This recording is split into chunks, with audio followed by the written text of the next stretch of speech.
Pranam Guruji. Pranam Satanjali. And today's topic is spiritual rescue from downward spiral in life. And there are questions, I think 10, 12 questions have been posted, and we'll go into that. But before that, I like to discuss in general first so that it creates the background when we answer those questions. Yeah? The thing that what caused us the downward spiral and how the spiritual rescue works.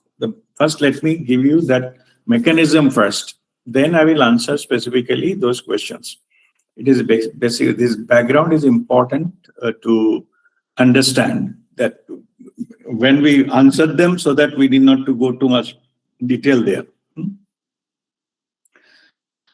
See, the whole issue is our life in the practical life, means it mostly governed by fear, different kinds of fear, different times, different level, based on our external life experiences.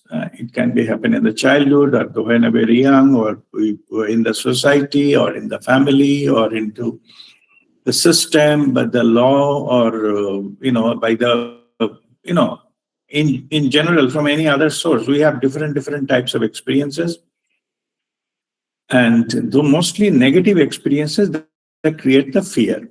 So you can say in that sense that our life in the practical life, I'm talking our external life, what most of the people, that is normal life. In the normal life, all aspects of our life are mostly governed by fear, some kind of fear. Fear of rejection, fear of getting, ridiculed, or fear of losing, or fear of, getting outcasted, or fear of getting punished, or fear of getting outlawed, or whatever. All things moves different kinds of fears. Yeah? And it becomes so ingrained in our psyche that we unknowingly also later on, it becomes our pattern. We react accordingly out of fear. So something we do, something, say something, just there is subconsciously, there is some fear acting in that. That is about the so-called practical life and all. That life, what we have said, the downward spiral in life. Downward spiral happens into that life or external life. Okay. Then how spiritual rescue is possible? Because spirituality does not depend on fear. I repeat, spiritual life is getting liberated from fear. We are no longer operating out of any kinds of fear whatsoever. We'll go into little detail, but first understand the basics. So what changes when we call the spiritual life? No, we are no longer normal life. Normal means practical life. We are operating in the practical world, but something changed internally. What that change? That change is basically shifting from living a fear-based life to a love-based life. Okay? This love is pure love. It is none of the love we normally use, or people are known and shown in the movies and things like that. It's none of those practical life love. Yeah, like I love my children, love my spouse, love my parents, love my country, or I love ice cream, I love cricket. None of them. Yeah. This love comes through the connection of your consciousness, soul consciousness, because that we are actually the manifestation of love, pure love. Okay. So we are talking about that love which created us. So how to shift to that? Because it is whatever fear-based lives, those we understand the truth as illusions. So when we come back to the truth, we already be into the operating through love. And that shift we say that is, we are now leading a spiritual life or holistic life, where approach life externally nothing has changed. Internally, our approach has changed. Which change has happened? From fear-based to love-based. Okay. Or it is this particular change, this shifted when we happen internally, then we can say use this term rescue, actually, which is not a spiritual term, but rescue means we are no longer into wo daldal mein fasa nahi hai. We are not stuck in the mud and picture of those kind of negativities of the external world. We liberated ourselves by internally transforming us. All the spiritual practices and all those things we do just to transform from the fear-based to love-based. That's all. And spirituality, the purpose of spirituality is kind of getting connected to your own soul consciousness or higher self. When we do connect, establish the connection, you automatically you are into that love field, means it automatically gets it. It's like when the sun rises, the darkness automatically goes. Okay, so when we go into that soul, we go into that soul consciousness level, it emits love, and that we get all kinds of whatever the fear, it goes away only through the connection with our higher self. And it already through that process, light of awareness comes or a pure love comes, and things get all the darkness of ignorance or fear that, we get rid of it. It happens automatically. So now I will give you some point. What is that journey from to understand? I have written few points. So those are, I will give you point one by one, different stages, how it goes. Yeah. From fear to love, how that goes. Okay.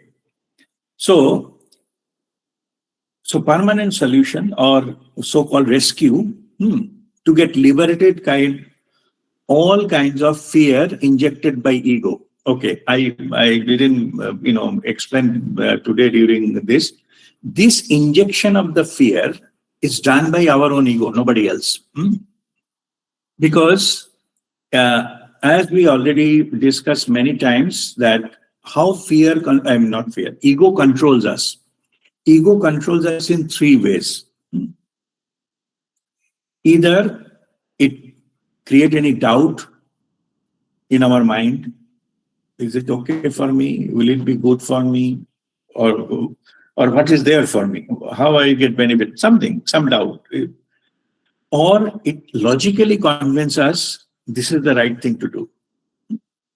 So it is good that you can, cheat many people, or you can do by hook or crook, you just proceed in your life. You wanted to get promotion in office or get a business deal, anything is okay.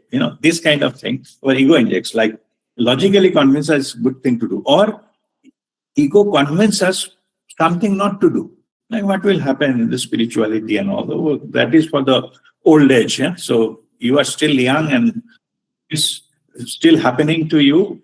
So forget about this spirituality business. It's for the old people. These kind of things, it logically convinces you that this is not to do. Means basically what it wants to convince you into its own, in one way of showing things. Yeah. So first is creating doubt. Second is logically convincing us that this is the best for us. Third thing is fear. Ego just injects some kind of fear into our mind, where if you do this, if something bad may happen, you may fall sick, or you may lose your money, or that person may cheat you. Some kind of fear, So like better you hit that person right now. Later on, when he hits you, you will not be able to sustain it. This is a fear. Yeah. So that's how it controls you. Ego controls you through these three means. Fear is one of the major tools our ego uses to make us behave in the way our ego wants. Okay, that's how it controls us. Okay. So again, we'll go back to those points. Okay, so now it is now we need to go one step deeper to find out how fear works. So how fear works, then we'll go. That's what some points have been written here. So I will just read and explain those points. And first is, fear is basically absence of love. It is like a darkness. It develops when light is absent. Okay. So when there is a no love, that is the place where the fear takes over. Means it is absence of love. That's what it is. Fear comes from the sense of insecurity, not being loved. So fear comes from certain, because we may have hundreds of insecurities. Fear uses that, the insecurity that we're not being loved, we're not good enough, and things like that. So that fear uses those kind of insecurities, and that it enters into our life. So then question is, from where the insecurity comes? Okay, insecurity comes from the life experiences, where the things were dependent upon found out to be not perfect or not dependable anymore. So insecurity comes if we see the certain things we are depending on, maybe certain earning source we are depending on, or certain relationships we are depending on, or certain things, suppose we are depending on, we inherit this kind of property or whatever. If you see that is not happening the way we wanted, we feel insecure. Because it's a statistical fact is things, it can go as per our will or may not go as per our will. There are two possibilities, right? 50-50 always, everywhere.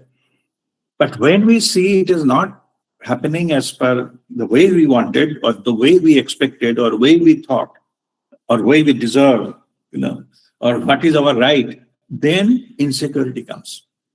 That is how insecurity enters into our life. So basically it comes from our day-to-day life experiences. So also it is a truth that nothing in the outer world is permanent and perfect. It is the way it is. It is not perfect. It is not, by design, external world is not perfect and neither permanent. Nothing is permanent in the external world. It is said that there is only thing constant in life, that is change. The change is constant. That means it is never permanent. Yeah. So from that, it is obvious that so whatever we depend upon has to go at some point of time, because nothing is permanent in the external world. And nothing is perfect either. I call it everything or everyone is work in progress. Okay. So it is scary from the person who is looking for perfection into the external world. It is a scary situation. Attempts, say, gone long way and found there is imperfection. Suppose a relationship. The work to get into that relationship and then discovered that other person is not that perfect. There are a lot of lapses, a lot of faults, a lot of bad habits and things like that. Yeah. So they get disheartened. This is about getting disheartened from some situation which is not perfect. But same issue, the truth, when you understand in the spiritual way of looking at it is, we know that the world is not perfect and neither permanent. Everything changes and nobody is perfect. In fact, we come here to learn to be going towards more perfection. So if we know the truth, then no matter whoever is there in our life or others, we know everybody is work in progress. That includes even spiritual masters and all those things. As long as they are alive in the physical body, they will have some kind of lapses, some kind of flaws, and some kind of bias. It is obvious, because if somebody achieved the 100% perfection, that person cannot stay into this world. Means there is no need to be into this world. All it is done. The things are achieved. So everywhere we see, if you look at the spiritual angle, everyone you consider, it's work in progress. So then spiritually, if you just change the mindset, same situation, instead of getting scared or fearful about nobody, I'm to whomsoever I'm approaching, they are not perfect. From that mindset, you change it and take that, understand, realize the truth that nobody is perfect. Everybody is in work in progress. That person, this person, including me, I'm also the honest, view of the self or your own self is, I'm not perfect. I'm just working on to better myself. My only thing, my today's task is, I will be better than what I was yesterday. That's it. Little bit better. Yeah. If we learn something new or try to implement something better, it will change delta in our life, and that's good enough because I'm in the right track. I am improving. I'm getting more and more wise day by day. That's it. Perfection is an illusion. There is nothing called perfect, in this world. Anyway, so that is about that. So it is a scary from if you look at from the ego point of view, but if you from the spiritual point of view, same thing. But when you understand the truth, same thing. The truth will liberate you. Truth will liberate you. You say, oh, nobody is perfect. So am I. So what's wrong with me? Nothing wrong. I'm just normal. I am the way I am. That's it. Okay. Anyway, next is so the thing is, nothing in outer world is permanent and perfect. So whatever we depend upon has to go at some point of time. Just accept the truth. That's it. Next point is fear prevails as long as we keep depending on external things. See, out of those experiences, so we keep on fearing and disheartening and, getting insecure and things like that and keep coming, all those kind of things. Yeah. But at one point of time, if you just take a pause and just think about it, that why we feel insecure? Because we are feeling insecure as long as we are depending on the external things. Because external things by nature, they are not permanent and they are not perfect. So why we need to keep depending on the external things? From this understanding, the dependency will go. We accept the things as they are. Okay? Then that gives us a clue how to get out of this fear consciousness or, getting stuck into the fear. So as long as we depend on the external things, fear will remain. It will control us. The insecurity will come.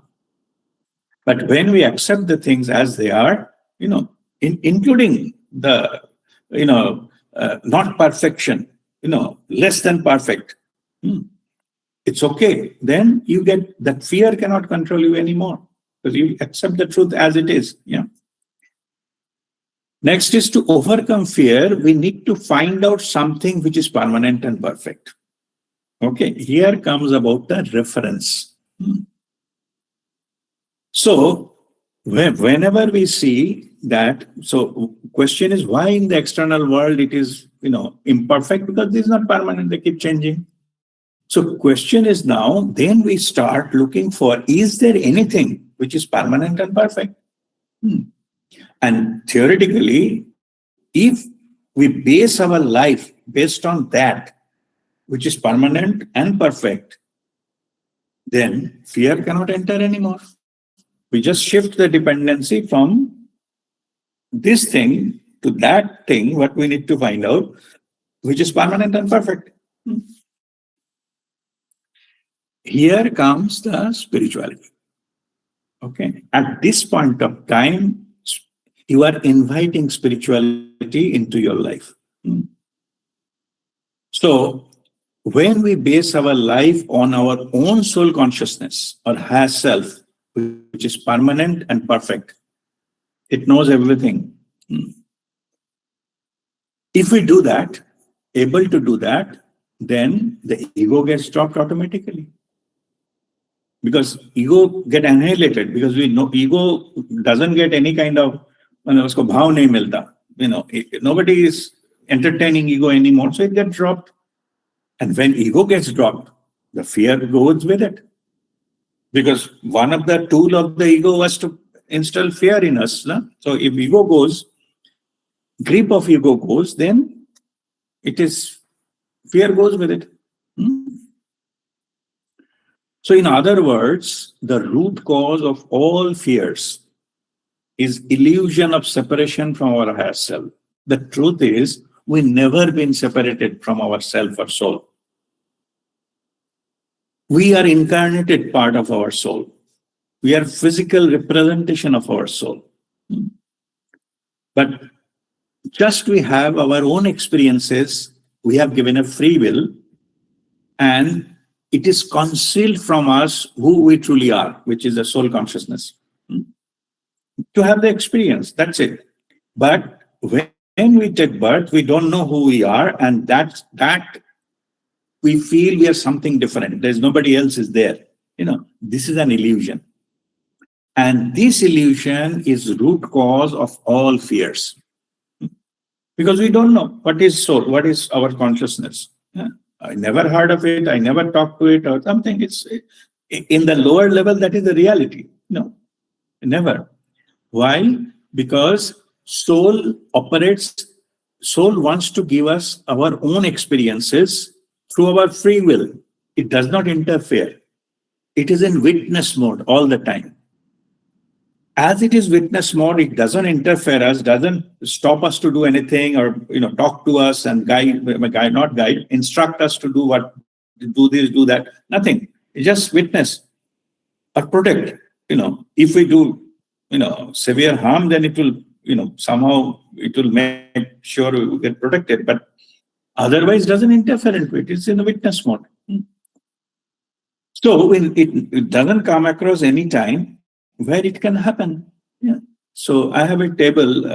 It's not readily available now. I have seen the awake stage, even dream state or different state. It is the soul is in witness mode.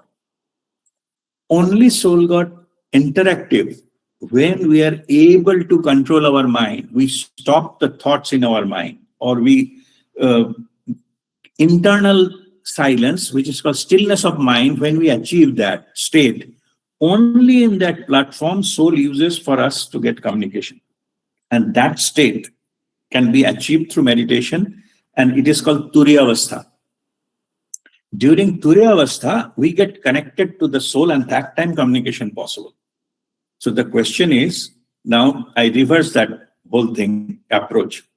If somebody says, I never interacted with my soul, I don't know who it is.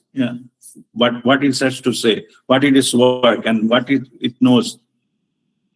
Then, next question is, have you ever been into Turiya Avastha, meditative state, controlled your mind, like a no thought?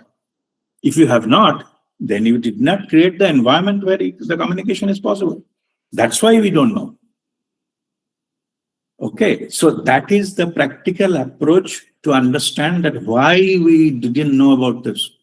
Know the existence of the soul, because we never gone into the level where the communication is possible. See, suppose one of the friend, I said, I never, I don't know what my friend is doing, maybe living in some other country. The question is, have you ever ring him or send him a message that, what he is doing right now? If you're not, then how do you know? So for that, you need to, get his number and then call, or send a message. Then you will be able to know. Unless until you establish the contact, how do you know? Same here. If we are not establishing any contact with our own soul, how do you know that what it is and all this kind of things? Anyway, so because of that, we never experience that connection. So we feel that it may be out of ignorance. We feel there is nobody else, and we have to manage everything onto this life, and so many insecurities, so many uncertainties, so many things not going, so many we get fearful, so many uncertainties. And we don't know anyone who can guide us because we never created any contact with anyone called soul. Yeah. So that is how it is happening. So this spirituality teaches us how we can get connected to our own soul consciousness. So first is the connection, then the communication. We have to two-way communication, not one way. Please tell me this. Then we don't hear anything back. That means we didn't establish that communication. First is just a login, and then we say that two-way communication need to be established. That can be learned. And third stage is when we are holistic living or complete 100% spiritual living is what? Like we get rid of our ego permanently. The ego become a servant, not permanently, means the leadership of ego gets off. We make our ego as our servant. And we hand over the full responsibility to our own soul. And we live our life under the guidance of our soul, that is holistic living. So first is we need to connect. First we have to learn how to connect with our own soul, then establish two-way communication, question, answer. Soul knows everything.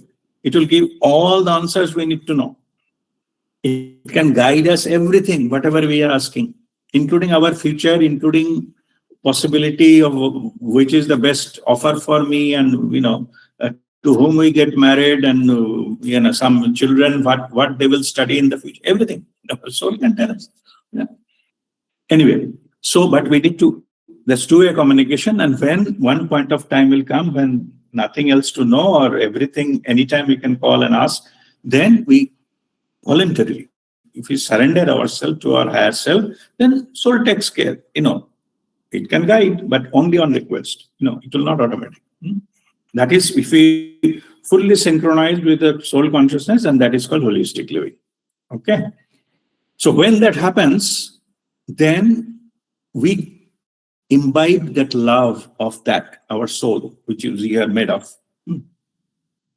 Through the connection, we get into that. Just like if you go into the daylight, you already get the sunlight. You need not to call sun, please come. You automatically, same here. When you get to the connect with your soul, you get with you experience that love. What the operating, energy of the soul. You feel that love, so that all kinds of fear goes away.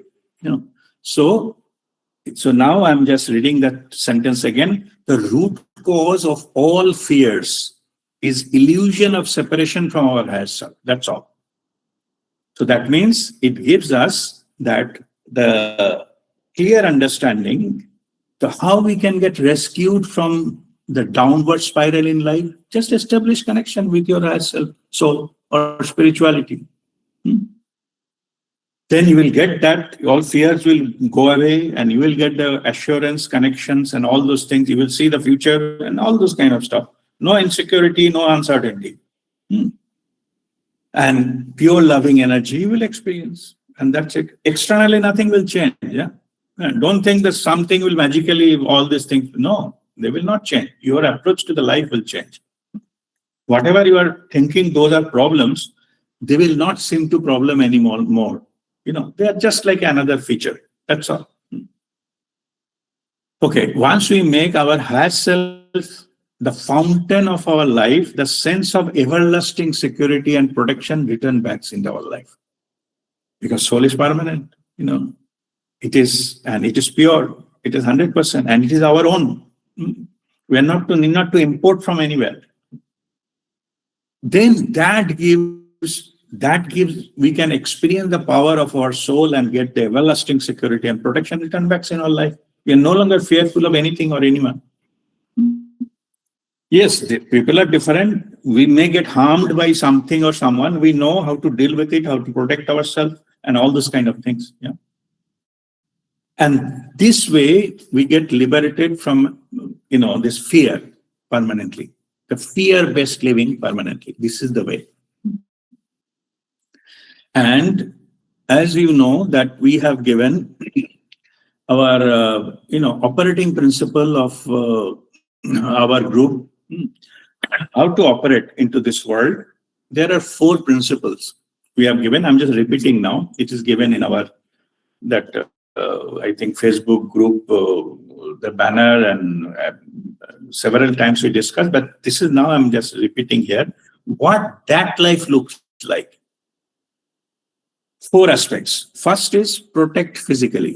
Whatever you have, physical assets, belongings, you have to protect, because the world is full of different types of characters and people and situations. You maybe get harmed. Spiritual doesn't mean that you will not get harmed. In fact, there is a more chance that you will get harmed. Even that Jesus Christ was crucified. Yeah? So you have to protect yourself, whatever you have physically, including your body, physical body. It's a gift, divine gift, but it is your responsibility to protect. Nobody else will come to protect you on your behalf. Of course, you can allow somebody to protect, but I'm not saying that. But in general, the first responsibility is yours. Whatever you have, physical possessions, but again, including money, whatever money you have, it is your responsibility to protect the money you earn. Otherwise, somebody can steal it in the different way. It's not about somebody. It's about you have to protect. It's nobody else. Spirituality will not protect this. Okay, from cheats and thugs. Anyway, first principle is protect physically. Whatever you have, whatever gift you got, the things you get or you created, you manifested, you prayed and you got it, but it is your responsibility to protect those things. Whatever is already manifested physically in your life. Okay. Second is that earn enjoyingly. Means, of course, operate into this world, you have to earn money. You have to pay bills, you have to pay rent, you have to even to eat something, to take a cup of tea, you have to pay. That's it. So we are following householder spirituality. So earning is a major part of it. We don't encourage any kind of begging whatsoever. That is a sannyasi style. Spirituality does not equal to sannyasi, but many people thought spirituality means it's the avenue for beggars. Like, it is not. Our goal is Aishwaryavan Muktatma, enlightened billionaire. Okay. So earning is there. Physical, wealth and this kind of things are necessary to live a life. Only thing we have to differentiate between need and greed, and whatever we'll earn without harming anything or anyone. That's all. Then you can earn whatever, as per your capacity, whatever you can earn. Anyway, so the second principle says earn enjoyingly. Means whatever means you choose to earn, whatever profession you choose, whatever work you do to earn, you choose certain area what you enjoy doing. And if you enjoy what you're doing, and the same thing, by that process you earn, then what will happen, like there is something called X factor in everything. Yeah. If something you don't like to do, it's a good paying job, but we hate that job, you cannot go beyond a certain level because you hate it. But if you enjoy doing, then because you fully involved and you are enjoying that particular work, then earning become just a like a sideline. It is incoming. You are enjoying whatever you are doing, and in the byproduct, money is coming. So, or you can say what you are passionate about. If you can choose that as your profession, you will reach to the maximum in that profession. Okay, I'm just giving. Of course, all the time it is not practically possible. I'm not saying that do that, but I'm saying which you will choose. Suppose you have 3 options. Which option you will take? Take the option what you are passionate about. You are passionate about, not what is the best paying right now. Everything, every field, if you pursue further, ultimately, if you go to the excellence stage, there will be, world will reward you for that. So that, but you cannot go to that height if you're not, loving that, if you're not passionate about that work. By hating, you cannot reach there. Means you cannot fake to be successful into something. That needs some X factor from within. And that thing is your passion. Yeah. Anyway, so that is our earn enjoyingly. Try to find out earning sources, what you enjoy doing. That will be the best possible way of living. Third is live lovingly. So, means whatever life you are leading, just live out of love, not by fear. And you are operating. Love is your principle of operating into that world. Okay, you love the nature, love other persons. I'm not saying you have to go and talk to Tom, Dick, and Harry and say, I love you. I'm not saying that. But you feel love, feel connected. If you practice that, you are that. Means you are made of love. You are made of the Prema Sarupa. But only thing, allow that to come into the external world.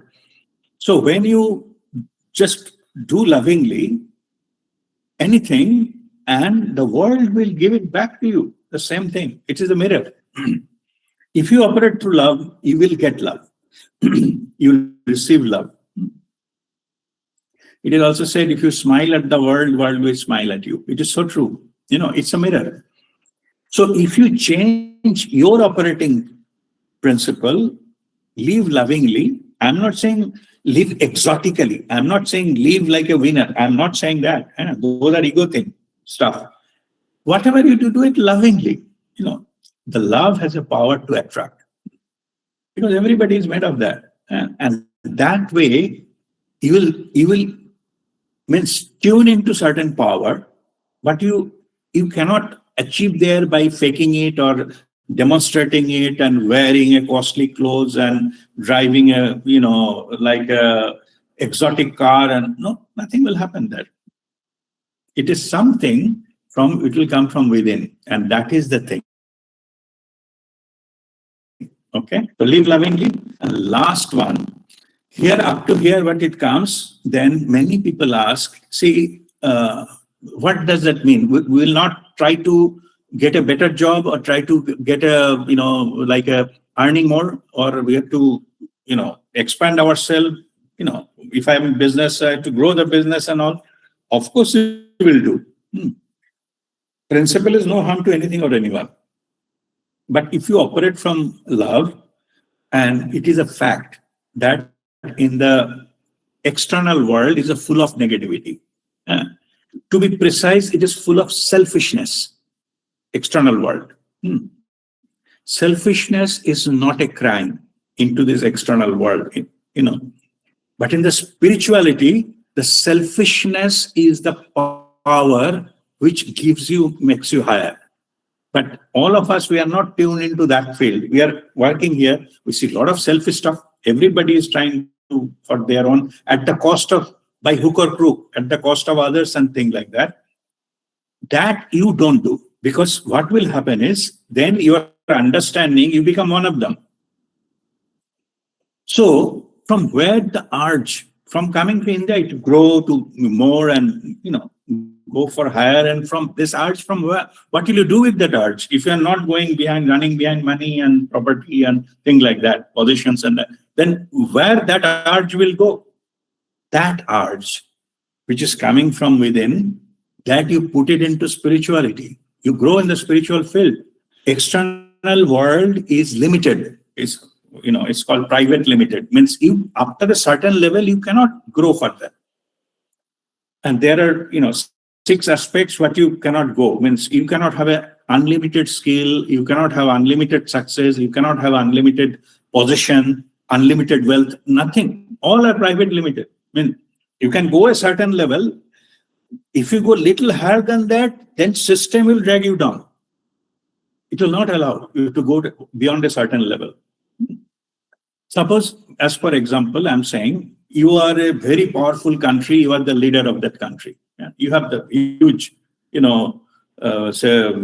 military might and power and all those things. Still, you cannot have all the land in the world. You cannot. At some point of time, you will be faced with a failure, no matter what you have. You can be richest person in the world. You cannot buy everything. It's not possible. Okay.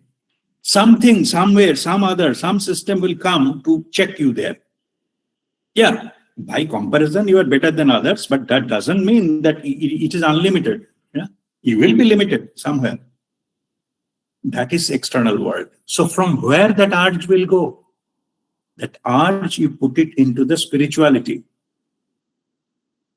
Beyond physical dimension, there is a lot of higher dimension, other dimension, and they are truly unlimited, truly infinite. We cannot even fathom. Means we can create something, we can even create an universe of our own. Yeah. Everything, it is available. So-called space is there. It's not restricted, and there is no tax also. You can create whatever you want there. You can enjoy there. You can enter there anytime. Nobody will ask you visa for that. That is unlimited, truly. And there is no competition here. Somebody else will take it, and nothing of that sort. Yeah? All of us, it's not only for few. All of us, we have that potential. We can create. We can enjoy that kind of thing. Yeah. So whatever the spreading business, going more and bigger and higher, and all, use it into that area, that space which is unlimited. Okay, it can go to infinite.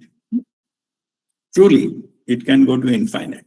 So that's where that urge of expansion and things like that is met, because you are experiencing that. Infinite love, you can experience infinite love. Yeah? Infinite expansion, everything is possible there. Okay. Anyway, so 4 principle, I just repeat, and this is then I stop this initial discussion, and then I'll go to the answering questions with this background. The first is protect physically. Second, earn enjoyingly. Third, live lovingly. And fourth, spread spiritually, or grow spiritually, expand spiritually, whatever name we call it. Yeah. That is unlimited, infinite. So these 4 principles, if we go into that will become a spiritual rescue. Whatever phase you are into the external life, whether you are stagnant or you feel stuck and you feel in the downward spiral, or, you feel, that why the life is so cruel to me, why I'm getting punished, and all those kind of things. In general, I call it poor me syndrome. So to get out of the poor me syndrome, most of the things are illusions, except the physical hit.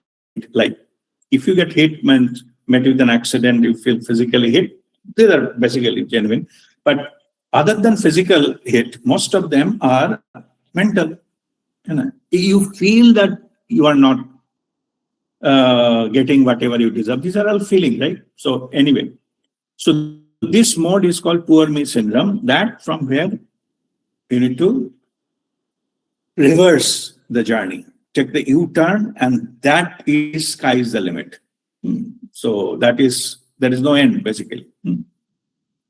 And that U-turn thing is a spiritual in nature. Yeah? That it gives us truth, understanding, and then we reverse, take a U-turn, reverse gear, and that side is unlimited. All right. So with this background, I will now go into that answering those questions. So Shoma is there. Or you Yes, I'm there. So you like to read the questions? Or? Indranil will do, because if I talk a little All right. bit. Okay. Fine. Yeah. Indranil, go ahead with the questions. Yeah. Yeah. The first question is, what are the deeper causes of restless and agitated mind? And how do these deepen into hopelessness or darkness? Yeah. So I think whatever I explained so far, answers are all there. Yeah? Yes. So basically, when we get because that's why I given a background, so now it makes sense. Yeah. But the root cause of this kind of thing, the restlessness and all, is losing the connection. We feel we are not supported. We feel that we insecure. insecurity I explained in detail. So whenever we feel insecure, looking at our external lives, looking at our experiences, then we go into that kind of thing, that kind of experiences in life. Yeah. Correct. That has been answered. Thank you. And number two is when the mind feels like it is sinking into quicksand. The more I struggle, the deeper I feel. Yeah. What is happening spiritually? Okay. See, spiritual thing is it wants to give you experience that from that experience also spirituality also given you, not spirituality, put it in this way, your soul has given you free will also. It expects you to choose the right thing out of the negative experience you have from the other things. Okay. By trial and error, you come into that path which ultimately saves you. Right. So that means that more you struggle, you like a quicksand, you will go down. Then what is the one point of time you will come to a state where he said it is not working. Means let me stop. Let me take a pause and evaluate what is happening in my life. Whatever I knew, I tried, but nothing is working. That means there is something, I'm not getting it right now, but there is something which can pull me out of this, quicksand. Then we look for it. Yeah. And just to give you one side note here, in spirituality, we call it a triggering event. Okay. Everybody choose to walk the spiritual path out of some incident happen into their lives. Sometimes some even negative event happen, but we think we still manage it. Means the triggering event has not happened. Means you need some more. Correct. After 5, 6, 10 times, then one point of time we realize, oh, this is not working. We need to do something, or we get too much philosophical. Started asking, what is this life is all about? Whatever I thought about life, nothing is there. Yeah. Jokingly, we call it earlier. There is a joke called. Originally, I thought life is a beauty, but later on, when I start living, I find life is a duty. Okay. So anyway, all this misconception gets shattered. Right. Then one point of time we start asking questions when we internally sit down that whatever I knew I applied, but it is not working. Why is that? Who am I? What I am doing here? What is the purpose of all those things? When we start asking those questions, our spiritual journey starts from there. Right. The event which makes you to ask that question is called triggering event in spirituality. Okay. It can be like a very negative experience. Maybe somebody who is near and dear one, expired or something like that, or other way around. We might have achieved the top of the world experience and then realize, no, it is not the thing I was looking for. Yeah. As for example, Emperor Ashok, after winning all the war, killing all the enemies, everything, then he realized the uselessness of this world. Two ways it can possible. Yeah. You got everything, then realized the uselessness of that, or you lost many things, and then you realize that shake you up your existence. Then you start questioning and try to find answers, and then your spiritual journey starts from there. So what you're saying is losing even in winning. Losing even in winning. Losing even? Even in winning, you're losing. Yes, yeah. Winning means, see, we had an expectation. No? After winning, we'll be experiencing that. Yeah. I'm on the top of the world or whatever. But after winning, when you don't get that, then you realize, no, this is not the way to start with. There is something else. Correct. Yeah. Earlier I'm talking, there was some survey done on some CEOs. I'm talking maybe 20 years back and all. There was a study done with, I think in the US. Then they interviewed those CEOs who resigned from their job as a CEOs. They contacted and 30, 40 of them, and then take a statistic. First question they ask that why you have resigned. Hmm. So there are options. Is it the parts are not there, or you didn't get the proper share, or your treatment was not good, or the company didn't give enough power, and all those things. Hmm. They say 80% of them. These are very few. When almost nil, they said that they are not been compensated well. Like they've got a good parts and very good salary. No issue about that. 80% of them, they said that in the process when I was working as a CEO, I felt some void inside. Yeah. I'm still not satisfied. Yeah. There is no dearth of, salary or, the parts or benefits and power, everything was there, but still you feel void. That this is not the one I'm looking for in my life. Yeah. Correct. Then they resigned. So what is that? Okay. That is your consciousness. That consciousness cannot be filled with this kind of materialistic things. Yeah. Correct. Anyway, so that was a study, and that, of course, that is all spiritual later on. I mean, it is not materialistic anymore. But even if you get everything in life in materialistically, still you'll be missing something. That's what I was given example of that study. Yeah. Right. Okay. Number 3 is, how do I distinguish between spiritual purification, that is the dark night of the soul, and a state that needs psychological or medical support? Mhm. Okay, first of all, two things here. First thing is, there is no such thing called dark night of the soul. Huh? Okay, soul cannot have a darkness. I'm just telling you, spiritually. I know there is a term called dark night of the soul. It is not, I'm just explaining now into our group for the clear understanding. It is not the dark night of the soul. It is dark night of the ego. Okay. Okay, ego gets roughening it up, and ego creates a lot of tantrums. We call it a wounded tiger. Yeah. If the tiger is wounded, it creates havoc in your life. Right. So you can, when you read it, dark night of the ego. That is a process comes into the spiritual journey. Right. Okay, there is no such thing called dark night of the soul. Soul cannot be dark. It's oxymoron. Soul is a light.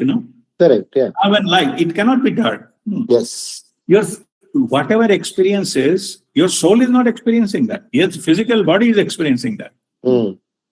When the ego does not want it to, leave that control, and that is it knows that the higher calling is coming, and that is the time it fights with tooth and nail, and that creates that havoc, which is called dark night of the soul.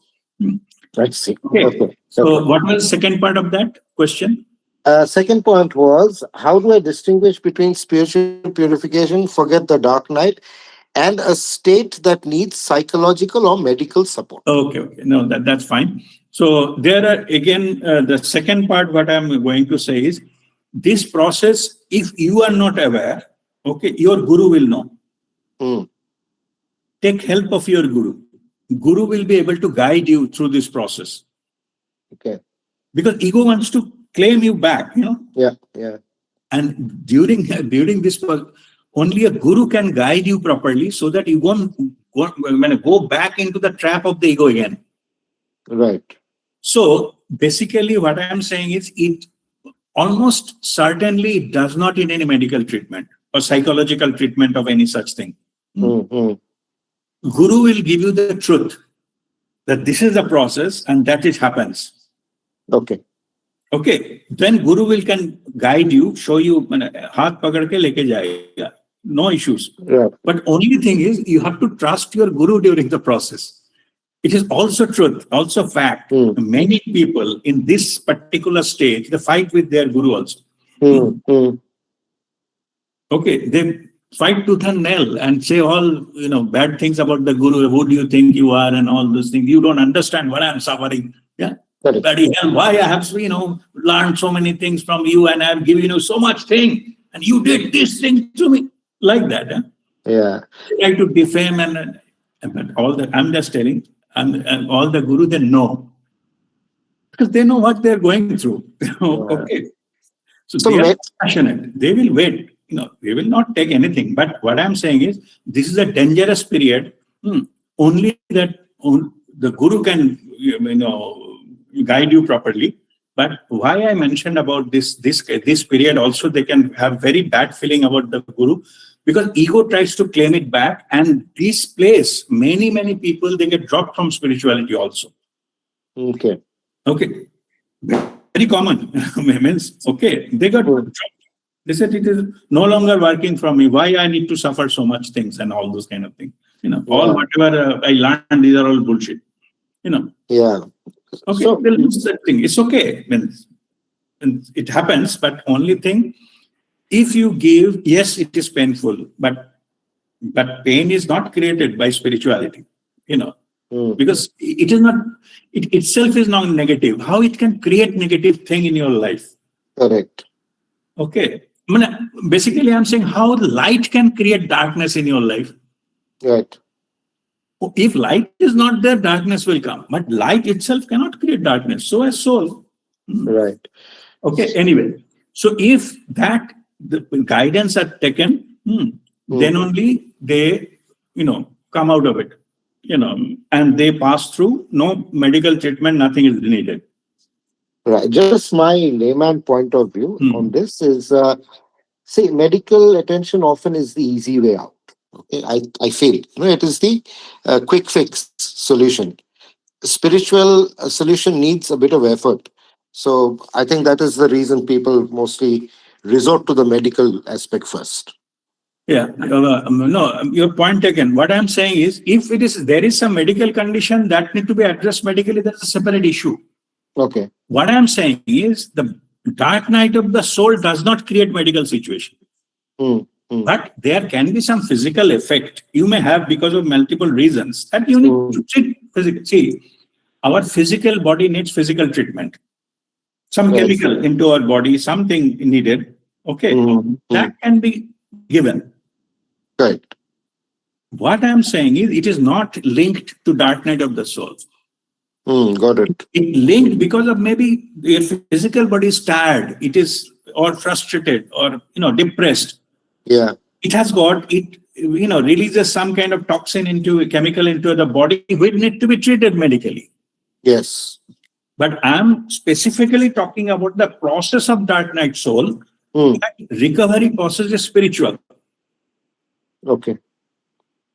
Physical part, what you mentioned here, that is a side business. If Mm, physical get affected, of course you get some kind of physical treatment. It can go hand in hand, no issues with that. correct. Now, But what if I you meant, medicine, dark night of the soul will not go. what I meant is, especially in certain countries like US and all, I mean, people who are there will know better. Hmm. People very quickly go to a shrink, or the counseling and all that is very common. Correct.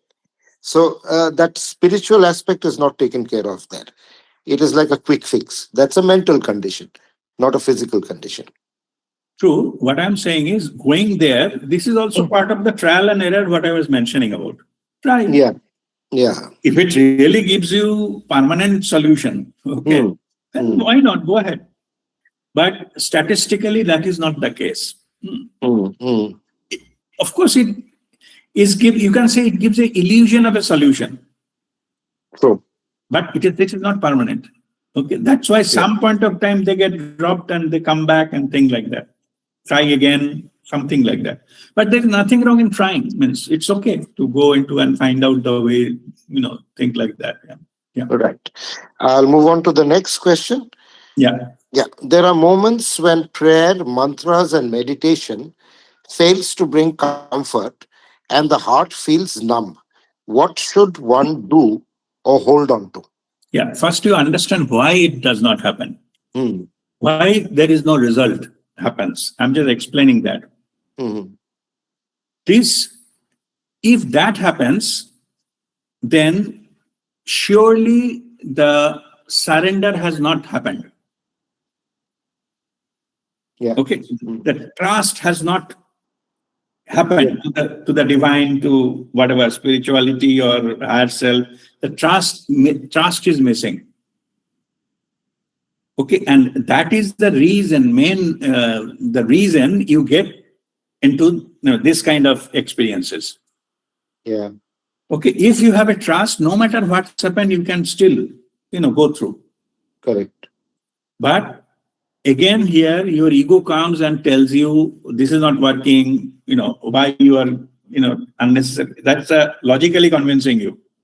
Yeah. One of the three-way control. This is one of Yes. them, where it logically convinces you that it is not, Mm. worth and all those things. What trusting 100%. If something goes wrong, then what? How can I live? My life is very important. How I can leave all decisions of my life to divinity? Right. We don't give. We talk about it, but we don't give. Correct. Correct. So now, from the other side, you see, whoever has runs the universe, even how much your palm pressure will be, complicated device, so that every part of the body get the blood and right pressure. If it less pressure, you will not get enough blood. If it's more pressure, all the veins will be popped off. Who controls each and everything? वो जो बोलते हैं ना पत्ते भी नहीं हिलते. Everything is so well designed, so well, everything is performing well. That creator cannot run my life. Yeah. I'm out of trillions. One, running life not a matter. But question is not about that. Question is we don't trust. Mm. And that's why we create separation. We try to control ourselves. We fail. Then we cry that why we are not being taken care of. You have not handed over your responsibility. How it will be taken care of? Right. You have a free will, and free will is respected. Yeah. Even at the highest level. Nobody will come and interfere. Unless until you willingly hand over the control, the driving, steering to the divine. Correct. Okay, that is called surrender. So when you are suffering and questioning that why I have to go through all those things, look back and find out whether your surrender is there or not there. Root cause is not what is happening because you have not surrendered. Yeah. Okay, so we have to work on the surrender and then things will be taken care of. It may not happen the way we like it, but it will be overall fine. So many things, see, in all over the world, COVID happened and all those things. We have passed through. True. Think of the situation if we keep on, shouting and, giving gali to someone and why you have to suffer, what we have done to suffer, all this kind of things, etc. You do in your life, that's it. Yeah. Okay. Now, we faced adversities, we get passed through all those kind of things. Yes. Whoever has surrendered, they have not got even affected by it. Right. Okay, for example, I'm giving, I have not got COVID. Babaji has given some technique, Vajrakaya, and we taught in the group also in 2020. So I'm just saying, we didn't get it. I'm just saying the example. I'm not giving a lecture based on some theory. Yes. Yeah. So, and many of them, they learned it, but still get it. So where the difference? Technique is given. It is learned. Correct. The technique given, but those who has not 100% surrendered, Faith. who thought that how it will work, ऐसे थोड़ी होता है. They got it. I'm not criticizing anyone. I'm just saying that why there are few people are so-called successful and why some people are still suffered from the same system. Yes. Because those who surrendered, they passed through. Right. And those who are not sure or think it, ठीक है वो देख लेते हैं, but तो ऐसा थोड़ी होता है. ऐसा थोड़ी होता है तो हुआ ही नहीं.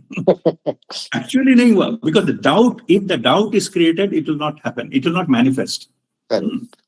Anyway. So faith, full faith has to be there, basically. It needs to be developed. It comes from you. Out of your free will. See, we have 3 free will. Our thoughts, words, and actions. What I'm thinking right now, what I'm doing right now, and what I'm saying right now. Yeah. These 3 under our free will. with our free will, we have to surrender the three things to the divine. Nobody is demanding, nobody is claiming, nobody is saying, Babaji is not saying, give me this, give me. No. Yeah. Out of our free will, we have to surrender the free will, these three aspects to the Babaji. Then only Babaji will take care. Correct. Okay, like Okay. that. Okay. Then the next question is, what immediate steps can help regulate the mind when it is overwhelmed by restlessness, fear, or despair? I think you have partially answered this Yeah. question. Just quick answer to that is make your mind thoughtless. Yeah. Meditation. Just meditation is practicing how to make your mind thought free. Yes. If mind become thoughtless, no question of thought can control you. Correct. No question, ego will come and inject some thought, and that thought will create some emotion in you, and that emotion will win your life. Nothing is there. Okay. Okay, so that is the approach. Right. Question 6 is, what practices are most helpful and what should be totally avoided? Sorry, Shoma, what practices? I think you should, I'm not clear about this. What practices are most helpful and what should be totally avoided? Okay. So the which will be helpful is that if you go just pure technically, if any practice giving you towards the love, you have to take that. Anything going towards the fear, you have to drop that. Okay. Okay. But question is then how to go towards the love and all those things. That's so connection with your soul. That's all the spiritual practices is all about. Correct. So spiritual practice to be encouraged, and all ego-oriented practical stuff we learn from YouTube, that need to be dropped. Avoided. Yeah. Okay. Clear. Then how does ego, desire, and attachment contribute both to the restlessness and to the sense of inner heaviness and paralysis? Okay. See, here in this particular aspect, we have to give the surrender. Yeah. Only then will we get out of this. Otherwise, this is a consequence of separation. Like my individuality, I am separate from the divine, there is nothing called soul and all. So ultimately, we landed up in this situation. Okay. So just reverse is the way to get rid of it. Yeah. Okay. Yeah. And we have to, means what I'm saying is willingly we have to offer that. Not out of compulsion or not out of fear again. Okay. If I don't give surrender to Babaji, Babaji will punish me. No, it is not that. It's just opposite. Willingly, lovingly have to surrender. Yeah. Okay, means what you will surrender? Suppose you bought some food item. Okay, suppose you bought some sweets and your child wants, can I have that? You lovingly give. No? Yes. Yeah. Then you say, why should I give? I have bought it and all those things. Maybe you will behave that way if somebody in the airport, they ask you, can I get your food? It's a get lost. So, okay. So now this approach, you have to take it into our free will matters. What you give lovingly, that way you have to give it to the divine. Correct. Whatever so-called you have. Yeah. That is the way to connect. That is the way to receive the grace. Right. Right. Okay. Then number 8, how can one learn to surrender and trust the divine during such times? Yeah, in this, because we don't see what happens after surrender, so we got again fearful. Okay. Because it is called fear of unknown. Because we don't know what is there in the other side. Yes, yes. Here, my advice would be just hold the hand of a guru. Guru will take you there. Okay. Like a climbing a mountain, you have to follow the guide. No? Correct. Yeah. If you try, you don't trust your guide, then you will not be able to reach to the peak. Yeah. Same here. In the troubled water, you take hold of the guru. Guru will guide you. Okay. Okay. So this is the solution to this. But at the same time, if something you are not sure, better not move forward in that direction. Just stop. Take a pause. There is no external guru, you can ask help from yourself, higher self. Is inner guru. Right. That is also a very good thing. In fact, external guru's job is over when you have the connection from inside. Inner guru is awakened, external guru's job is over. Right. Right. So basically, I'm saying it is not mandatory that you have to find a guru and give it. If you have the connection, you learn how to connect with your inner guru will guide you fantastically well. Okay. Okay, so that is the solution to this issue. Right. I believe the last question is what are the signs that the mind is becoming purified and moving towards inner stillness, even though the journey seems painful? Mhm. Actually, it is antakaran suddhi, when spiritually speaking, that is where we come to the unition. But how do you feel that whether you achieve the state or not? We call congruence in thoughts, words, and action. In spirituality, that is called character. Yeah. If you have developed this character, then you are tuned.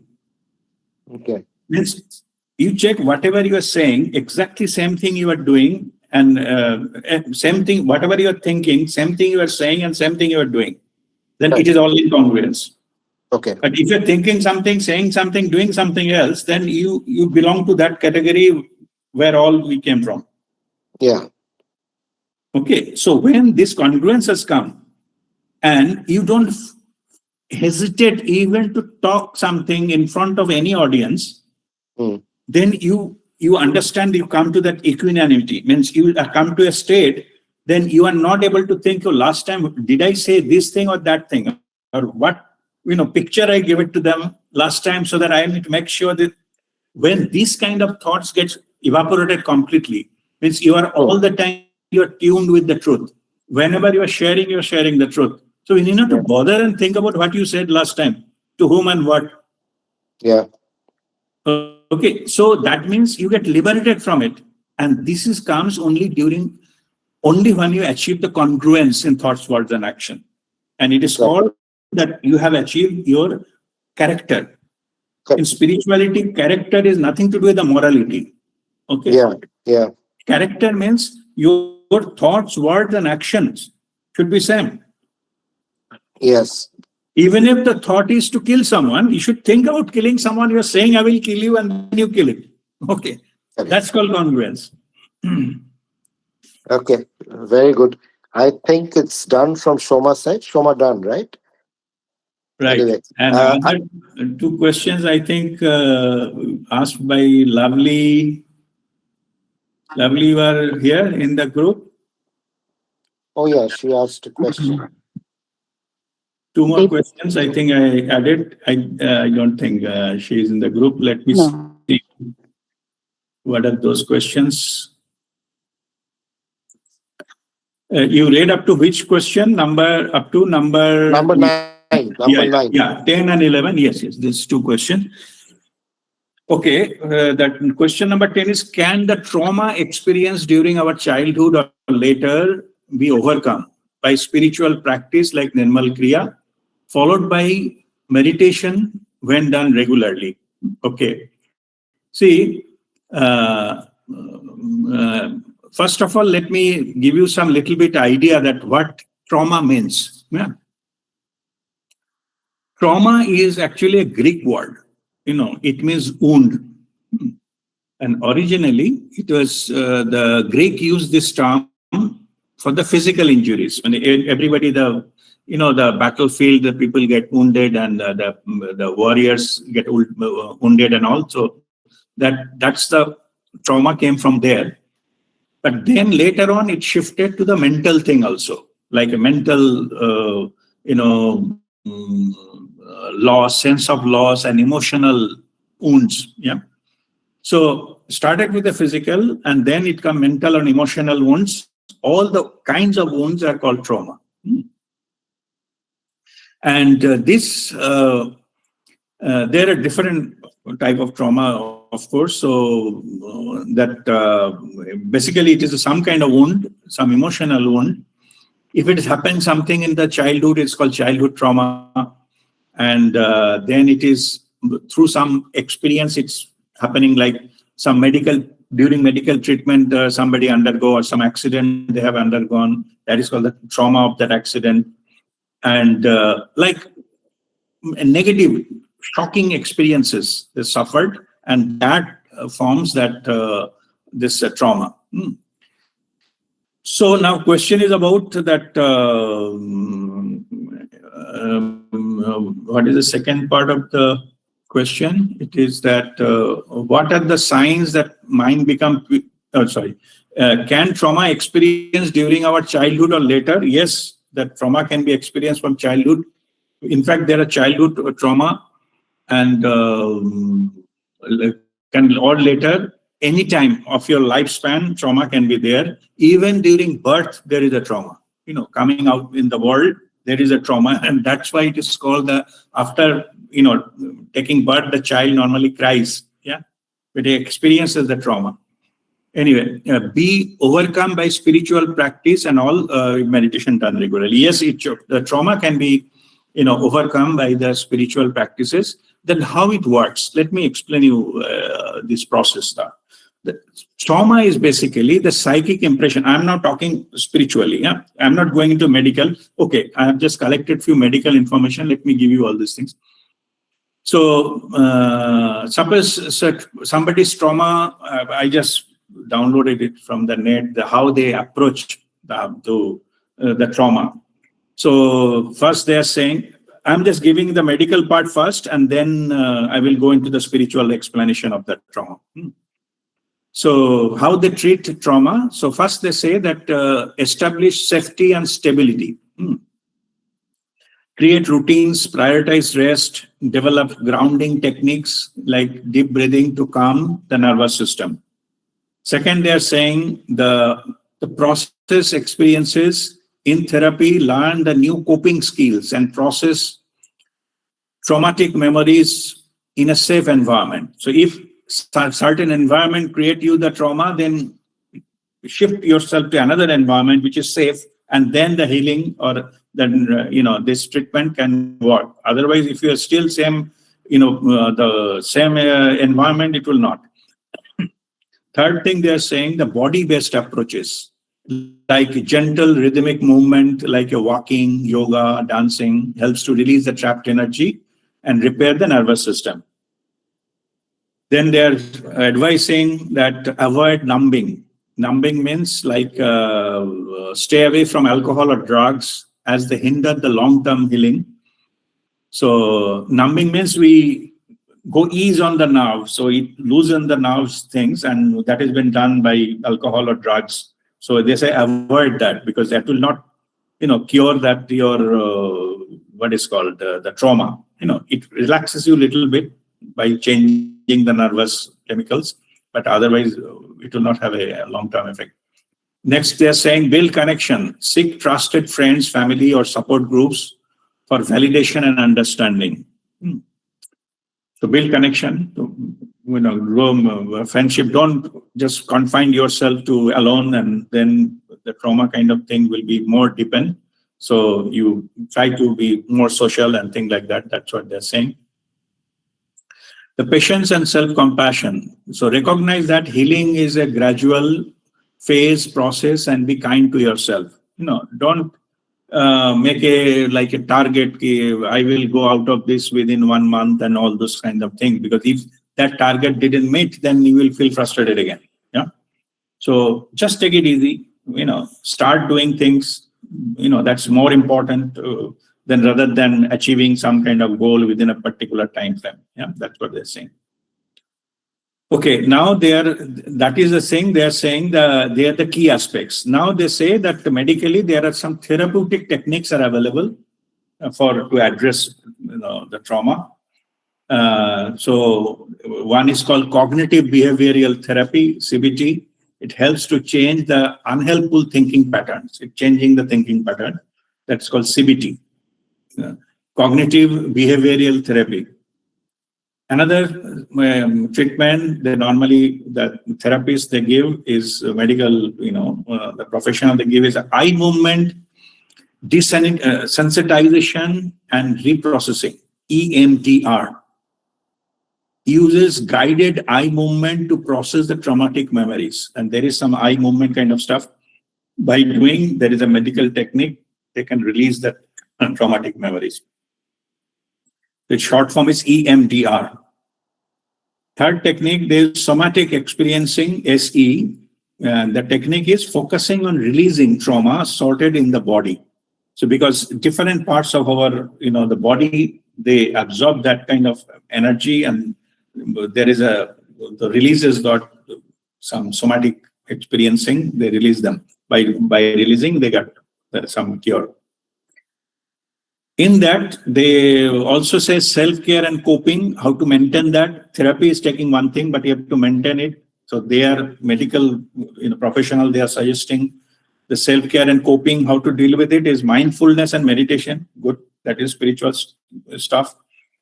Calms the mind and body. Then journaling and creative expression, talk about or write down feelings to express them.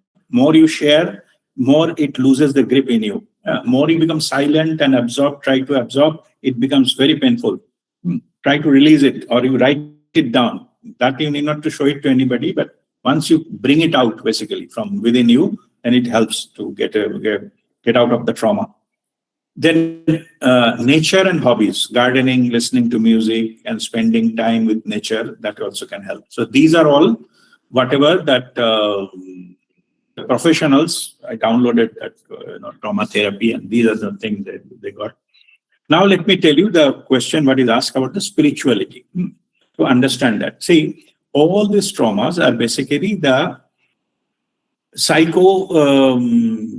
psychic impressions into our subconscious mind. They are trapped energies, you can say. Like water, there may be some dissolved gases up there. We normally, water, you don't see anything dissolved. But if I start heating that water, then you see slowly some bubble will start up. You see that the electric kettle, some of the kettles are transparent. You can see the water inside. Initially, when you put the water into the kettle, switch on, then you see nothing is there. Slowly, there will be some movement and few bubbles will come out from that water. Then after that, more the temperature grows, bubble will be coming more and more. From where those bubbles are coming? Earlier, there was no bubble. Those are all dissolved into it. More the water gets higher in the temperature, they are releasing those dissolved gases, and those are coming out as a bubble. And when it reaches near the boiling temperature, its bubble comes out left and right from there continuously. So you can think how much of the gases were dissolved there. Nobody is pumping gas into it. No, it's coming from there only. It's just heating up. So what heating does is changing the energy of the water. It goes into the higher energy level so that the dissolved gases can no longer stay there and they get released from there. And when the bubble comes out of the water, they got permanently go out of the water. It never comes back. So this process, same thing happens to our human being. All our spiritual practices, particularly Kriya or 108 stomach breathing we do, to be specific, what it does is it raises our vibration, cellular vibrancy, or PEVF, personal energetic vibrational frequency. If it raises the vibration, then like certain lower vibration, it still remains, like 250, below 250 is negative. Still you retain all those things. The moment you go more than 250, between the 251 to 499, this is a positive territory. So when it go higher into the vibration, then more and more things get started releasing from your system. And 500 plus in love and above. When you go into the love and above frequency, then you get the boiling temperature kind of stuff when things are releasing left, right, and center permanently. Okay. So what spirituality does is it raises your vibration. And at a certain vibration, those kinds of impurities, what is the psychic impressions, the trapped energies cannot remain trapped. It gets released automatically. The water temperature, water things I have given him, the temperature wise analogy. Another example is, suppose you have somebody got inherited very old gold jewelry. Now it is so old that there is a layer of dirt is all around that gold, maybe, some necklace. And you wanted to say, suppose sell it.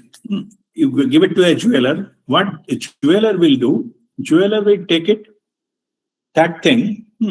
They will not go and sit down with a brush to clean all the dirt and nothing like that. They put it in a jar, beaker, in the water is there. They put it into that, and that beaker, they put it on an instrument called ultrasonic machine, like the platform that shakes. And during the process, the water inside also get that vibration, and whatever dirt is there in that jewelry, maybe something is hidden behind, and behind all kind of trap there, and all the dirt, they get released and come into the water. So after they did, say maybe 5 minutes, then they take the jewelry out perfectly shining and clean. Not even like a 1 microgram of dirt is there with the jewelry. The way the jewelry, and if you want to sell equivalent amount of what is the gold rate amount of money, they will give you, or take another jewelry. So basically what I'm saying is, to this kind of thing, trauma, to release them, you need not to go and find them where they are and where they are sitting and from where they came from. No need to do the analysis of that. Normally I say, don't research with the dirt. You need to get it clean. Raise your vibration, it will release. Same thing we do when they're cleaning our house also. No? In the room, we take a broom and brush off all the dirt, put it in a packet and throw it in a dustbin, finish. Same here. Whatever the psychic impression, whatever the trauma, whatever the things you have, negative trapped emotions and things like that, if you raise your vibration through spiritual practices, they get automatically released. And don't bother from where they come from. My advice is, don't research on the dirt. You have to achieve the cleanliness, just like a room. You just clean it and throw it off. Whatever it comes out, let it go. This particular thing on the higher scale, if it is a karmic, it is not psychic. I mean, it is not traumatic experience or something like that. It is a karmic. That karmic, we do karmakshalan, that in our camps, we do karmakshalan. In the camps also, we raise that vibration. And in the water, they get released into the water. All the karma mal, the dirt of the karma, they get released. That's how the karmakshalan happens. So the vibration makes that difference, and that creates all these matters. Okay. So to answer it now, to conclude, yes, spiritual techniques can help you to get release of all these kind of energies. I mean, here they're talking about traumas and trauma and all kinds of negative things. Whatever things you get, mental, physical also, you get healed physically as well.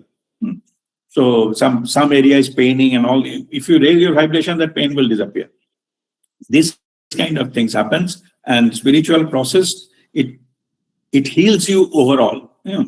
And the difference between the medical treatment and healing is, medical treatment need to find out what is the problem, and they go and address the problem to cure it.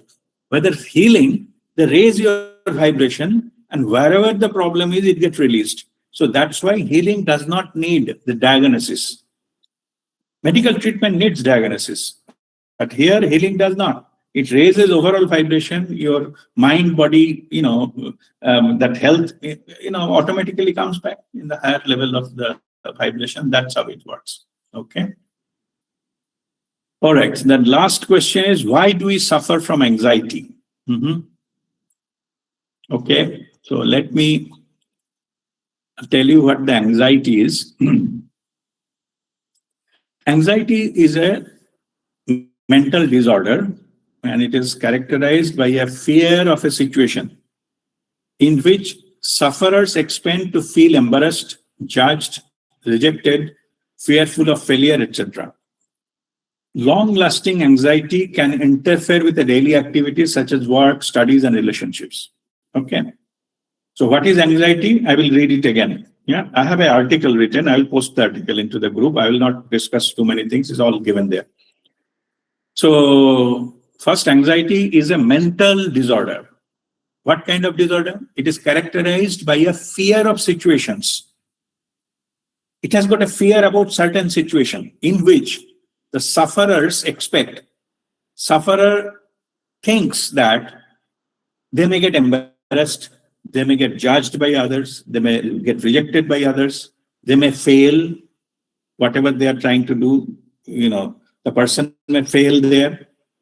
So this is their mental disorder, named as anxiety. And they perceive the scenario where there is a failure of, they get embarrassed, they may be judged, they may be rejected, they have fear of failure and all this kind of stuff. All those are mental creations, yeah. And if somebody has a habitual in this kind of anxiety, long-lasting anxiety can interfere with the daily life, such as work, studies, and relationships. It affects, and anxiety in today's world is a real big issue. Yeah. Anyway, so this is about anxiety, and I have written an article earlier. I think also I have posted into the group. I'll post it again today. It has got a different sections. Like first is anxiety, how to get liberated from it. That is the title of the article. Then I have written, what are the symptoms of anxiety? There are different symptoms. You can read it there later on. Then what can I do when I feel anxious? Okay, I understand how it happens and things like that. But if I'm got an anxiety attack, then at that point of time, what the immediate thing I can do? These are some practical tips there that I have given some points there. Now, next is about how to deal with chronic anxiety. If it is a come to the level of the clinical anxiety, it is a serious case. It become a chronic anxiety. Then what are the therapists or psychiatrists they recommend? So collected few points, and I have written there. So how to deal with chronic anxiety? Basically this is whatever the guidance given there, these are the medical or psychiatric advices. So I listed, collected and listed. And then comes the spiritual understanding of anxiety. This particular part, so let me read this first paragraph. Anxiety is a mind construct or a phenomenon at mental level. When something do not happen the way we want or like, our ego gets hurt. Ego, in turn, throws tantrums by injecting various types of fear. The fear gets deep-rooted when external events showing some incidents or situations or discussions what we do not like. When whatever we fear, we in the external experience also, we start seeing them happening. Then we get completely convinced. Yeah. Repetition of such fear in mind reflected as anxiety. So this is a spiritual understanding of anxiety. The root cause is fear. How fear happens, those are the points I read in the beginning of today's session. These are all listed there into that same article. You can go through that. Then what is the spiritual way to get liberated from anxiety permanently? So that advice we have given here summarizes spiritual practices which can completely and permanently annihilate anxiety from life. So what are those advices? Practice meditation regularly to calm down the mind and achieve stillness. Stillness means no thought in the mind. Yeah? In the meditative fire, the fears will get burned and one get liberated. See, we do chin mudra, meditative fire element and air element. We do chin mudra. When we meditate in chin mudra, that meditative, the fire gets ignited. We call meditative fire, dhyan agni. In Dhyan Agni, the fears get burned. Understood? That's how we go from the fear-based to love-based. Meditation helps us this way. In Dhyan Agni, the fears get burned. Stillness, third point. Stillness will not allow ego to control the mind any longer and inject any further fear. So there is no repetition there. You take control over your ego. Meditative awareness will help to establish direct communication with our higher self. And finally, higher self will fill our life with pure love energy. And this is extremely powerful and permanent. That is how you permanently, get out of this anxiety from your life. I have written that article. I'll post this article into the group so that you can read it in full detail. But I just read it in the beginning and the end of it, the spiritual part of it. All right. So with this, we'll conclude our today's session. So if there is any question, you can ask me and let me save. Okay, Monali, I'll come back to you. Let me save that attendance for today.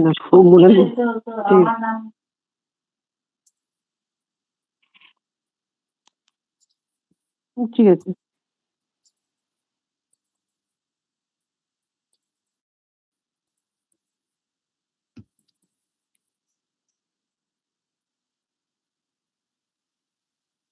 Just give me a minute. Let's save that.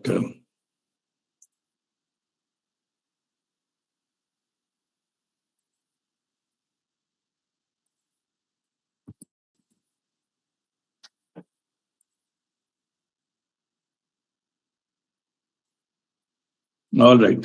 Monali, go ahead. Guruji, this is me, Sonali. I'm just Monali, asking. No, I'm asking one thing. Maybe it's silly or whatever. I'm just asking that there is one side of anxiety that I might lose the only my better half in this world, and I'll be all alone. What about that anxiety, Guruji? all kinds of anxiety will go if you practice this. Being Okay. alone, we are always scared that I will be alone and what I will do and who will take there will be no one to share my life with, and there will be no one to take care of me or some things like that. Understood. That But anxiety. yes, I understood. I'm saying I'm asking the fundamental question. All this, what Yes. you think is going to happen or may happen, is Yes. your mind construct. No? It is your mind. It is not happen in the practice. No, It it is not may the happen reality. that maybe it's going to happen. See, I mean that situation that I know this may happen within 1 or 2 years or maybe 5 years. In that case, I will be alone and my life is all ahead of me, and I will be totally alone. Being totally alone in this world, Guruji, we are not. I am talking about myself. I am not that spiritual. So being alone in this world scares me. Now, What about that? understood. No, I'm asking that. Yes. If it happens, it will happen one day, no? Yes or Yeah. no? Something will happen, no? One day. Yes, yes. But why you are thinking about that one day for so many thousands of days? Yeah. This is called suffering. This is called the broken record playing again and again. This is called suffering. Okay. If it happens, we'll take care of it. No issues. Those may be karmic, those may be things, and one day we have to go alone. We came alone, we have to go alone. That is the reality. Okay. We cannot have permanently all the time all things. They're all private limited. Okay. But what spirituality can help you so that unnecessarily you don't think about that negative situation daily. Yes. Okay, trust that. You do your bit. You trust it to divine. Because I don't have any control. That is the truth. I don't have any control of these situations or what will happen in future. Please take care of it. Okay. At least you leave the present moment. No? Leave the present day. But Guruji, actually, I'm talking about myself that I'm very selfish and I just don't want to live alone in this world. Maybe I'm not spiritual or something like that. What about that? Yes. No. See, that is nothing wrong if you think like that. Yeah. But what I am saying is, you think, okay, today you think from 1 hour and then you get rid of it permanently. Think whatever you need to think about it. That's what I'm saying. Don't punish yourself to get a negative outcome repeatedly in your mind. You can get relief from that. Whatever happens, you have to accept it, whether you like it or not. But that will happen one day. That's what I'm saying. Okay. But you can be learn how to save yourself from the suffering daily, thinking about the negative consequences, which may or may not happen. Yeah. And almost more than 90% case, it will not happen. Think of whatever you thought earlier. First 20 years of your life, whether I will pass this exam or not, whether I will get this, whether I'll be able to reach there or not, and whether I will be able to get a job or not. All those things, something happened. Yeah. Whatever you worried about, they didn't happen. 90% of them. Okay, so from that track record, you project it. If still the 10% happens, so dekhi jayegi. What can I do? Thinking will not change anything. No? Yeah. But you can, not thinking, you can save your day today. Yeah. Okay, I think there is a comic strip. It is written, I forget the name of that. One dog and two friends, they are sitting. They said, "Why you are sad?" They are sitting in a lake. Huh? So one guy is telling that I'm sad that I will die one day. Huh? So other thing saying that before you die, there are thousands of days you enjoy those. But look at this way: you will die one day, but there are thousands of days you will live. No? Die one day, but live 1,000 days. Okay, what about that? Exactly. This is a spiritual insight into it. What about those days where that negative thing has not happened? Try to make best out of it and don't think about the bad outcome. If it happens, we'll see that time. If at all it happens. But thinking will not make any change. Thinking will really destroy your peace of mind at present. Okay, so that can be saved. Okay, thank you, Guruji. Pranam. Whatever happened, nobody can do anything about it. If it has to happen, it will happen. Like a death, it will happen one day. And in fact, nobody knows. Truth is even, maybe tomorrow it can happen to me. I don't know. Yeah. But I cannot stop living, thinking about the death all the time. Okay, so that is the approach we need to take. Means I will say one thing, do your best and rest you leave it to the divine. So that you convince yourself, I have done my best. I'm not talking worrying. I'm taking whatever you need to do for your relationship, do your best. Suppose I give example, say my mother, for her treatment. I'm not, she is no more and I don't have any control and all those things. But internally, I'm peaceful. That whatever I could have done, I have done it. Okay, my brother also didn't came from the funeral. It is his problem. But I have done whatever I have possible. So if I didn't do that part of it, I spoiled those things and I feel guilty rest of my life that I could have done better. I could have done. That's what I'm saying. That is where you need to focus. You give your best. If it is a relationship, if it is somebody near and dear, I give my example of my mother. I have done my best. Now I am peaceful. It cannot be done anything better. I'm not talking ideal. I'm talking from me. Nothing else I could have done. So whatever I need to do, I have done it. And now even I will not get any opportunity to do so. But it is fine. I have the peace of mind. Same thing. Okay. So approach is no need to be ideal. Do your best and just you leave it to the divine. No, sometimes, Guruji, I feel scared of living alone. That is why I'm asking you. Yeah, that alone has not happened. No, that's what I'm saying. Yeah, of course. Yeah, it's all your mind. We call it mind construct. Yeah. Okay. In my mother's case, if I keep on thinking if my mother will die, what I will do, what's the point? Even if I think, it will not change anything. Every soul has a time to leave the body, and it will happen. So I have to accept the reality and do my best. Present day, I have to do my best. That's it. Okay. Okay, Guruji. Pranam. Fine, thank you. God bless you. Shweta.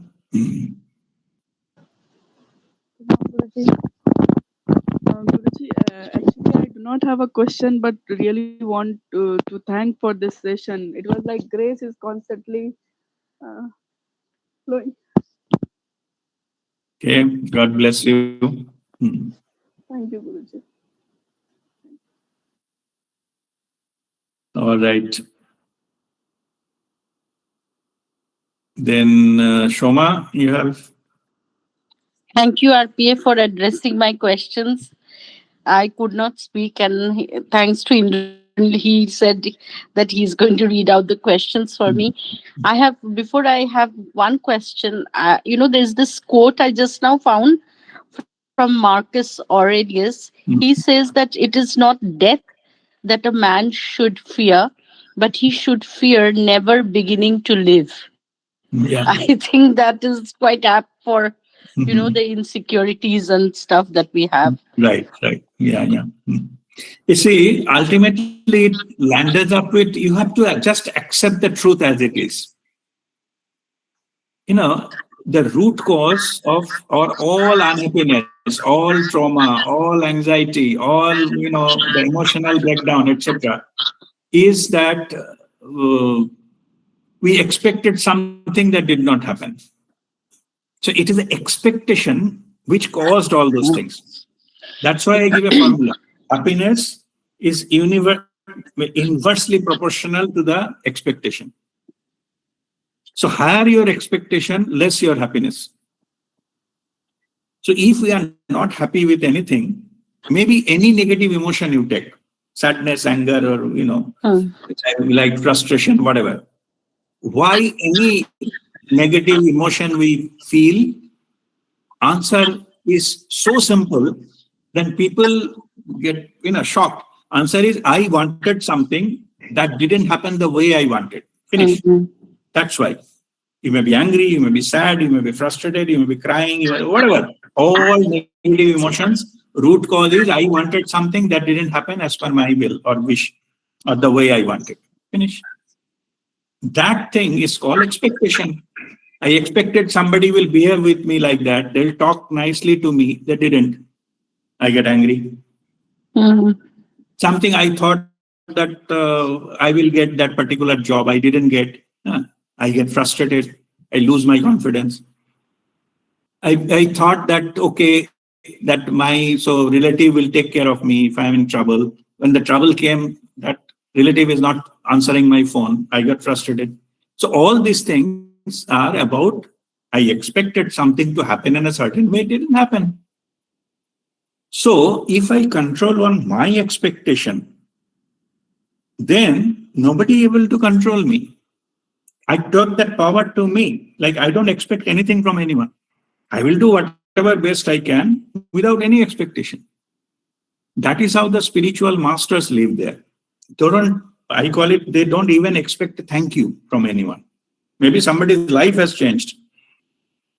They will expect thank you because the moment you expect that, then if it does not happen, then you will feel bad. Some negative emotion experience you have to get in your life. So they make expectation zero, almost tending towards zero. So when one upon expectation, so if it is in a denominator, the expectation, the happiness go to infinite.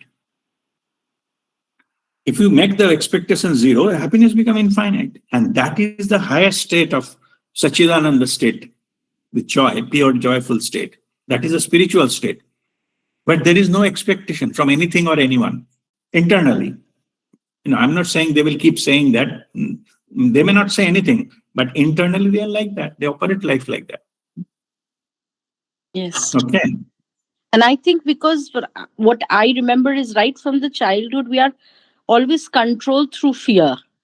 Yes. Everything is like it was related to fear. If you don't do this, this will happen. That's got ingrained into the system. Correct. That's what I explained in the beginning of today's session. Yeah. Mhm. Right. Thank you. God bless you. Okay, Indranilda. Okay, in a situation like this of expect a gap in the expectation versus reality. Okay, I'm dwelling Mhm. on that. Now, whenever somebody reaches the depth of despair, okay, it is rock bottom. There is a saying that you can either come up or go further down. Most people, I believe, come up. Okay. Now, the question is, when there's a gap between expectation and reality, meditation will be a long term solution. But as an immediate, let me put it as a quick fix solution, Mhm. what do you do? Do you accept it? What is the first step? Do you accept that this is the reality and then try to improve it? How do you go about it? See, immediate thing, what you can, you don't have control on external world. Hmm. First, you go inside, you say, why this thing is controlling me? Hmm.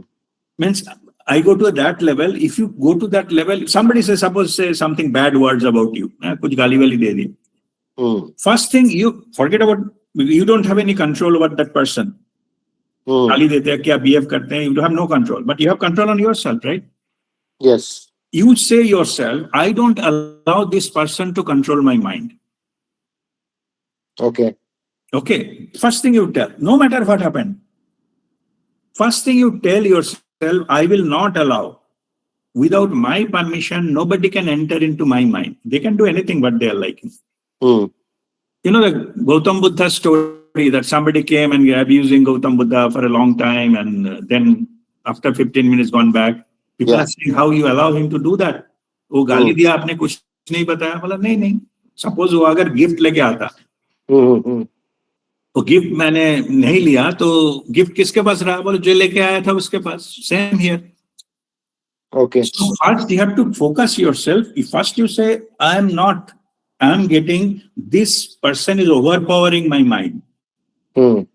You know, I will not allow this filthy person to control me. Cannot enter into my mind. Yeah. Finish. You get your power back. You had once shown a technique also, no? That anti-clockwise. Yeah, those are there. But what I'm saying is that first thing you have to tell that this has no power to control me. I call it, we are all sovereign. Yeah. Okay, independent and Hmm. all powerful. But we have to hold the power. We have to keep the power with us. We keep giving power to others, and that's how they control us. Correct. Okay, something, if you see, go to the deep into it, if somebody has been, you are affected by somebody, means somewhere, somehow you have given power to that person to control you. Yes. Okay, take the Right. power back. Immediately you have to do this. And then you do the rest of the process to calm you down and Hmm. all those kind of things. If it whatever effect has happened, that to thing like that. But first is cut that connection, cut the cord. Okay. Okay. Thank you. Thank you. Okay. God bless you. All right. So as there is no further question, so we'll conclude with today's session with Shanti Path. Oh.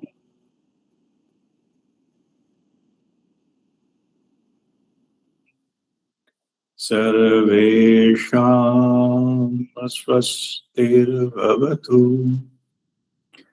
सर्वेषां शान्तिर्भवतु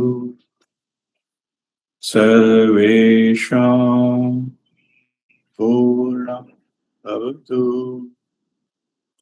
सर्वेषां मङ्गलं भवतु ॐ सर्वे भवन्तु सुखिनो सर्वे सन्तु निरामयाः सर्वे भद्राणि पश्यन्तु मा कश्चित् दुःखभाग् भवेत् ॐ शान्ति शान्ति शान्तिः Om Mangalam. That completes our session today. Thank you.